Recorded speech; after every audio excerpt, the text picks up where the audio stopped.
When you hear of USA, what is the first thing that comes your mind? A place of towering skyscrapers, beautiful beaches, breathtaking canyons, best meals, and mega movie stars. But what if I say that you are not far from the truth, as Benjamin Franklin is a name that will never be forgotten in America's history, as this man built this great nation to become the world's most powerful economic and military power it is today. So follow me, let's find out how all this was made possible. Welcome to Highest Luxury, the home of the billionaires. If you haven't subscribed, I encourage you to like and subscribe, and I know you can do that in less than 5 seconds. Thanks for doing that for me. Alright, let's get started.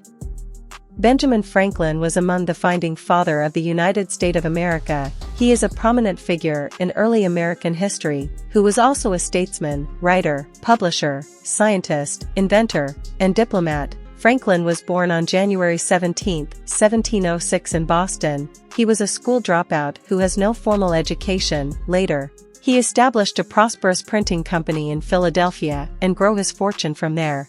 Franklin had a significant role in the development of his adopted city's public institutions, including a hospital, college, and lending library. He also received praise for a number of other endeavors, including his electrical experiments. He participated in the Second Continental Congress during the American Revolution and contributed to the Declaration of Independence's drafting in 1776. Benjamin Franklin's father, Josiah Franklin, was a native of England. He was a candle and soap maker who married twice and had 17 children. Franklin's mother was Abia Folger, Josiah's second wife. Franklin was the 8th of Abia and Josiah's 10 offspring.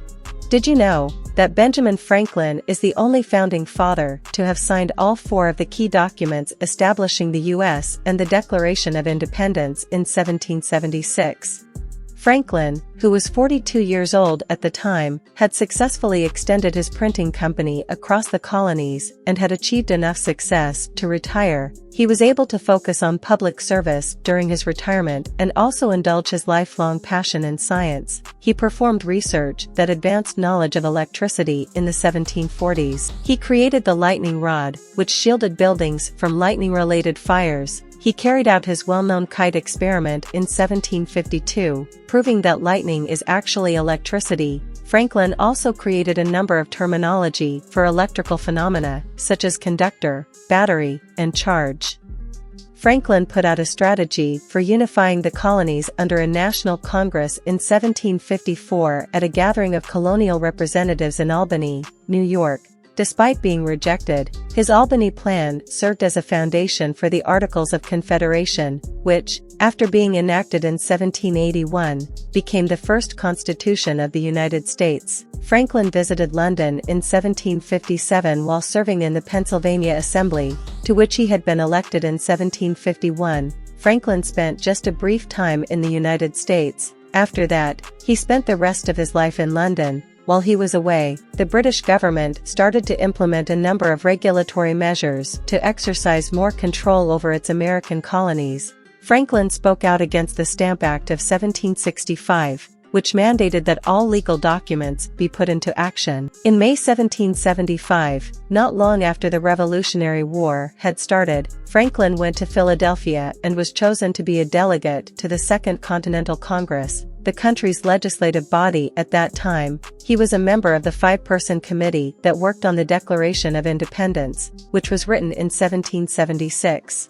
As it was declared the 13 American colonies' independence from British sovereignty, Franklin was dispatched to France by Congress the following year to solicit support for the Revolutionary War from the country. The French agreed to a military alliance with America in February 1778, and they later sent troops, equipment, and cash that were essential to America's victory in the war.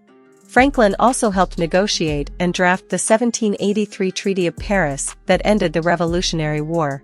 Franklin left France in 1785 and came back to Philadelphia the next year. He served as a delegate from Pennsylvania to the Constitutional Convention in 1787. Franklin was the convention's senior delegate in September 1787. At the convention's conclusion, he persuaded his fellow delegates to adopt the hotly contested new text. In June 1788, the necessary 9 states approved the U.S. Constitution, and in April 1789, George Washington took office as the country's first president.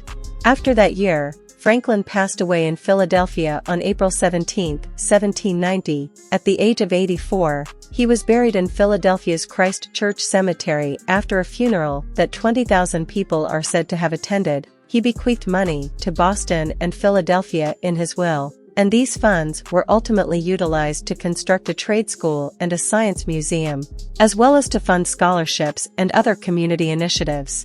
And more than 200 years after his death, Franklin remains one of the most celebrated figures in U.S. history. His image appears on the $100 bill, and towns, schools, and businesses across America. So that is it for today. I hope you enjoyed the video. If you did, please like and subscribe to this channel for more video update. Thank you, and I will see you in the next video.